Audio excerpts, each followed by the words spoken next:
Good Sunday morning. I'm Jaden Jefferson, and welcome to this week's Community Focus. This morning, I'm joined by Toledo City Council member Nick Komives. Thanks for joining me. Hey, Jaden, thanks for having me. So, on today's show, our focus is on the environment, and the city of Toledo has actually made plenty of investments in terms of the environment. So, kind of tell me a little bit about what those investments have been. Yeah, absolutely. And I'm really glad to be talking about this topic because it's just so important. 5% of the world's fresh water is right in our backyard. So I think it's really important that the city of Toledo really lead on this. And I would say that in recent times, we've definitely been doing our best to address any environmental issues. And I think there are really sort of two categories to think about this in. I would say one is on sustainability as we all think of it around conservation and things of that nature, pun intended, and also around infrastructure upgrades that we're making to our city. And so people will see that reflected in things like the material recycling facility that we're planning to build within the next couple of years, which will be a way for the city to process our recyclable materials. The great thing about this is that it's going to save our city money by not having to haul the goods really far, going back and forth with a lot of things. But also we'll be able to potentially generate some revenue. And that's a really good thing to help make these sustainability efforts more sustainable. So we're definitely looking for opportunities to do that. Other ways that we're doing that around infrastructure are the water reclamation plant and the way that we collect both stormwater and the water that we all flush down our toilets or that goes down our sinks. It certainly needs to be treated before it goes back into the Maumee River. So we recently finished the Toledo Waterways Initiative, which was a very large project that I'm sure you've reported on in the past, that holds stormwater and wastewater that comes because of these very large rain events that we're seeing now as a result of climate change, and allows us to process that water and treat it so it doesn't go into the Maumee with a lot of the chemicals and things it might pick up on its way through our sewer system. And so those are upgrades that we're making that make us more sustainable, also help to make sure that we find innovative ways to process what we're doing. So we're all very concerned about how much our reclamation plant is going to cost us to repair. It is going to be quite an undertaking, but at the same time, there are ways that we're trying to be innovative around the climate as it pertains to that. So we're looking at solar panels. How can we capture gas off of our waste to power the facility? How can we perhaps take all of the solids that we flushed on our toilets and use that to turn it into fertilizer, right? That we can use on our farms. It's a very natural, good, high quality fertilizer for our farms.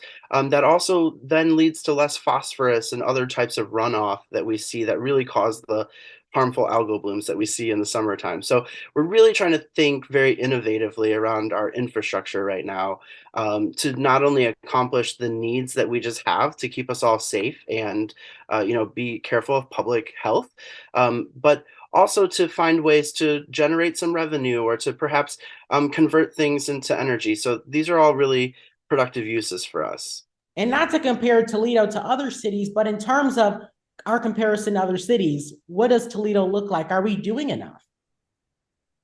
Yeah, that's a good question. I think that the reality is that for so many years we've been so focused on how we make upgrades to our infrastructure because we went through a really terrible recession at the beginning of the century, right? And so, unfortunately, what that means is that we weren't able to make heavy investments in our infrastructure, and so we're all feeling the pain of that right now. But it also meant that we pushed off climate initiatives in a lot of ways and weren't really focused on how are we going to become more sustainable? How will we become more resilient as the climate changes? And so, in a way, we do lag behind. At the same time, I would say that we're doing a lot to improve our efforts and do them swiftly. And so, for instance, last year, I was really proud to introduce the 1% for the Environment Fund with council members Teresa Gaddis and Sam Meldon, which creates and sets aside 1% of our general fund to go toward climate initiatives It created a climate sustainability commission. So we have experts that live right here in our community that are doing incredible work, that are advising city council on what types of investments we need to be making. And further, it creates an opportunity for us to do what's called a climate action plan. And so we're going to be working with a consultant firm that's going to help us really align what it's going to take to do what we can as a city to protect our lake and our other natural resources, because we know that not only are we going to rely on them in the future, but other people are going to be coming to this area because the climate is going to be impacting them, whether it's the dry deserts out west that are going to expand, or flood regions where people just can't live where they are right now. They're going to need places to go. And we want to be able to welcome them to Toledo and do it in a way that's sustainable. So we're really excited to begin that work. And a lot of that includes even down to residential opportunities, right? Like encouraging people to do residential solar programs, or to make upgrades to their windows or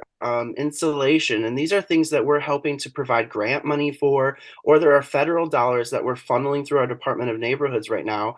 And I would encourage anybody listening to me drone on about the environment to feel free to contact the city, contact my office, to find out, if you're thinking about doing anything to your home, you should contact the city and see what types of opportunities exist, because we might be able to help you offset some of your costs for a new furnace, we'll say, or new insulation, so that way you don't have to take on that full burden on your own. And it's great you mentioned that there are options available, there are programs available as well. So we really do have to be in this together. So Toledo City Council member Nick Komives, I really appreciate you taking the time to talk about this. Anytime, Jaden. I really appreciate what you do and how you communicate all of these really important things to the city. So thank you so much. Thank you. And that's this week's Community Focus. Have a great Sunday.